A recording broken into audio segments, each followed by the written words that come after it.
Nablus is steeped in over 5,000 years of history, during which it has been the focal point for political, social and economic activity. Nablus takes its name from the Greek Flavia Neapolis, a city built in the year 2000 in the Common Era, near to the biblical city of Shechem.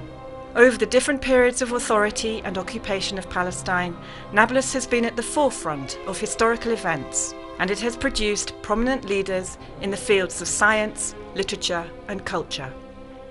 The Governorate of Nablus today is home to around 336,000 inhabitants.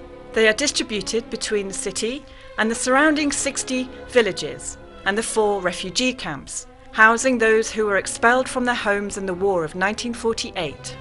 Nablus is home to 2 of Palestine's largest refugee camps, Balata and Askar. This city serves as a model for coexistence between the 3 religions represented here.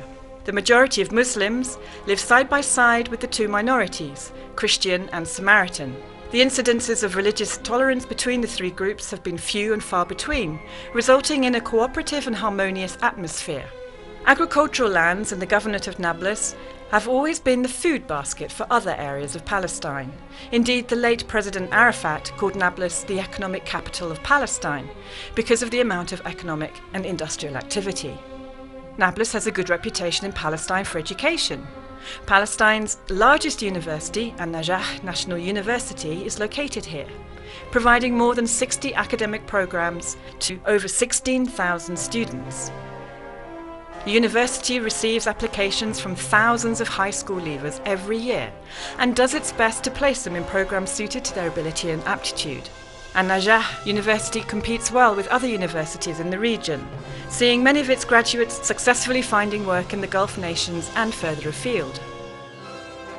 In spite of Nablus's glowing economic record in the past, today it has become the poor man of the West Bank.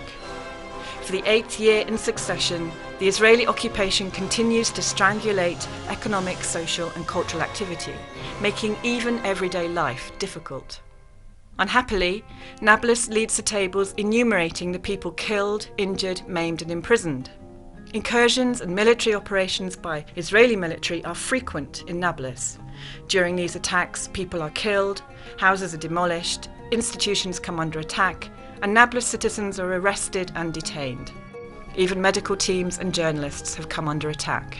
The headquarters of the security services and governorate administration, located at the Muqatta, did not escape Israeli destruction. The buildings and their contents, including all records, were lost when in 2006 the place was shelled and razed to the ground. Since the year 2000, sieges, invasions, closures and the military checkpoints surrounding Nablus have caused a significant economic downturn and the closure of institutions, companies and factory doors. Unemployment is increasing, and the estimated daily loss in trading as a result of the blockade of Nablus is $1.2 million. The Israeli authorities grant permits to traders and companies to enter Israel on business to only 30% of applicants.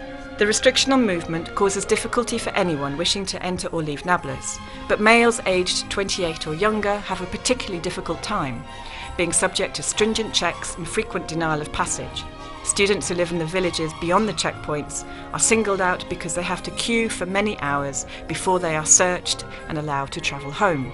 Closure also has a detrimental impact on the movement of goods in both directions, which results in higher transport and freight costs, which in turn leads to losses in the economic sector and the migration of capital and the lack of basic materials in the market and consequently higher prices. Closure has also affected the health situation and the level of health service delivery.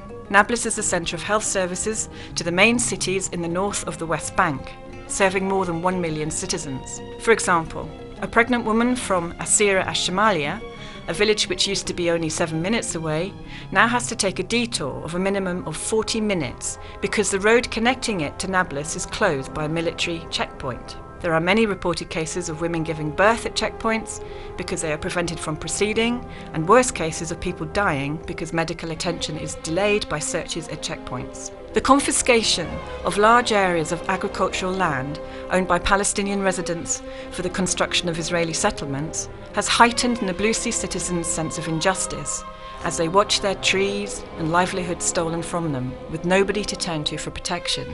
This, alongside the increasing disparities between them, the owners of the land, and the armed settlers who receive protection from the Israeli army, is leading to an increase in tension and the potential for further friction.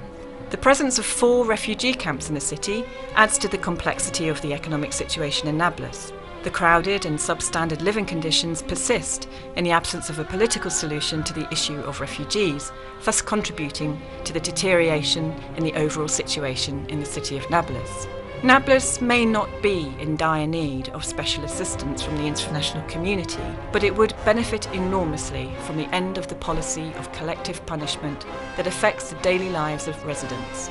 The immediate lifting of the siege and the checkpoints would achieve this, and would rekindle the dying spirit of its citizens who eagerly aspire for freedom and peace.